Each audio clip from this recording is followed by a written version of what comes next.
They started to talk about Syria. And this is something which is interesting, how the press has suddenly turned against non-intervention. You know, for years, the press, which is totally liberal, was against George W. Bush, was against the endless wars, the war on terror. I mean, if you lived through the 2000s, you remember this. People like Michael Moore, Bill Maher, Family Guy, all the parody, all the hate that was directed towards the White House, directed towards people like Dick Cheney and Donald Rumsfeld because of endless, reckless wars, mission fatigue in the Middle East, and all the rest. And it's fascinating to see how that's totally turned on a dime. Now you've got this female interviewer from CBS grilling the president on why he's pulling out, saying, well, aren't you worried about this? How can you trust the Taliban? Aren't you worried about this precipitous withdrawal from the region and everything else? So I was interested by that.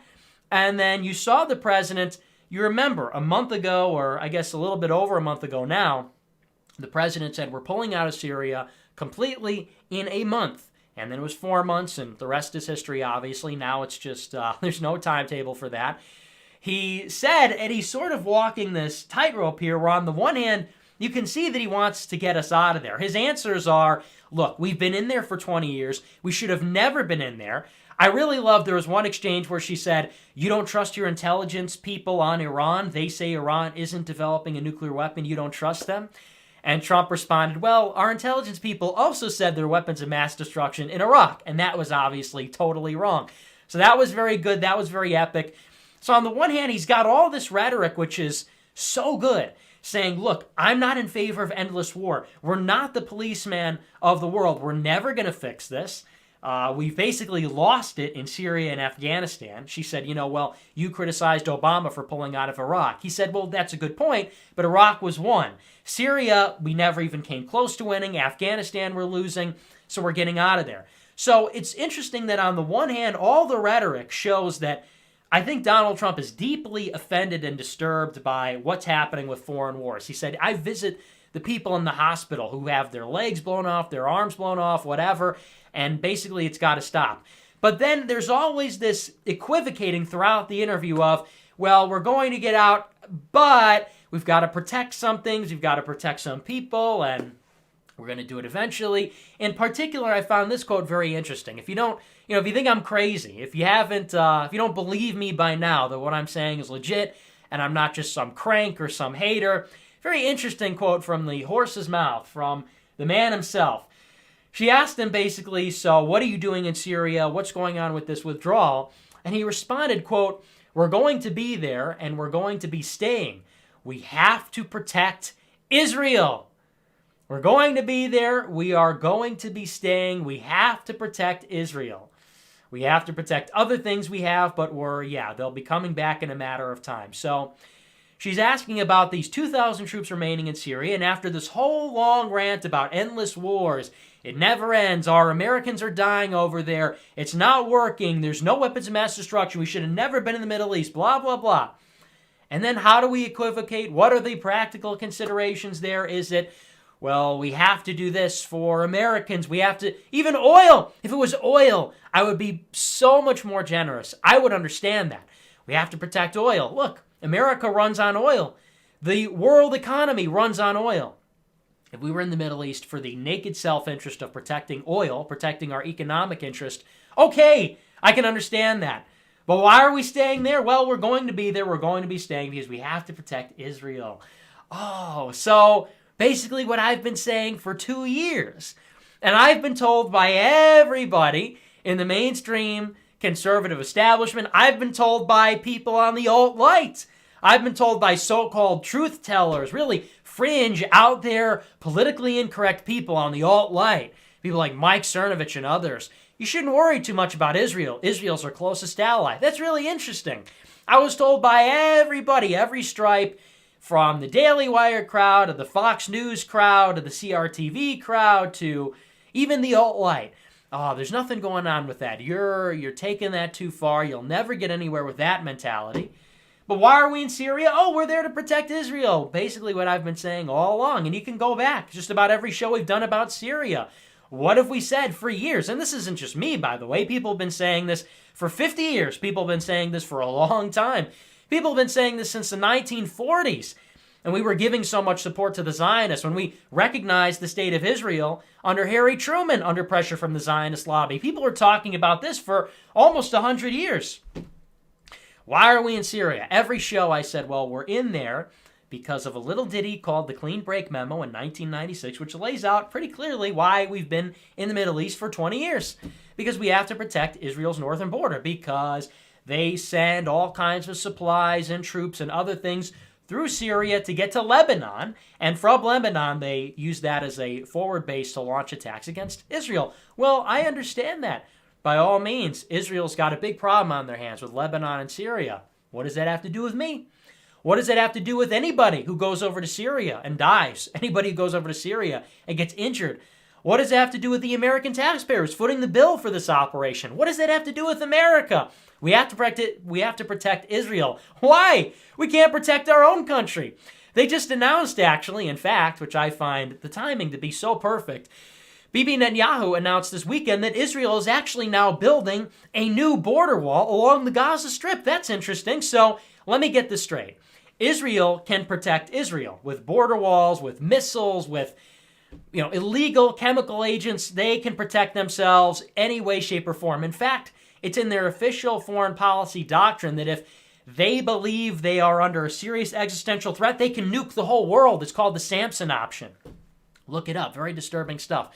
They say that if Israel is about to fall, their last deterrent is they say that, okay, we'll just use our nuclear arsenal to just destroy the whole world. That way, nobody will ever even attempt to get that far. So that's, Israel can protect Israel. They're fine and well, and we give them money to do that. We can protect Israel. So Israel can protect Israel. We can protect Israel. We can give them money for their border wall. We can give them money for their missiles, their defense, their nuclear program. We can send our troops to protect Israel. But we can't protect America. America can't protect America. Nobody else wants to protect America. It's a one-way street, how that works. Israel, carte blanche. You can do whatever you want. And we're going to help you protect yourselves. If you can't pay for the fence, or even if you can, hey, we'll help you out. But we can't protect our own country. Border wall for America? Forget about it. Doing any kind of military excursion for American interests? Oh, forget about that. Doing any kind of military realignment based on the kind of money we're spending abroad in NATO and other countries? Forget about that. We exist to serve at the pleasure of the world, at the pleasure of the world economy, of the bankers, of Europe, who doesn't want to spend money on military, of South Korea, who, God forbid, Seoul ever got attacked, right? And I find that all to be very interesting. I guess I'm some sort of a bad guy, right? I guess I'm some sort of a anti-Semite for saying that. I guess I'm a real bad guy for saying that maybe protecting Israel isn't really our problem. Maybe that's not our concern. Maybe they're our ally, and it stops there. And it stops just right there. I've got a lot of friends.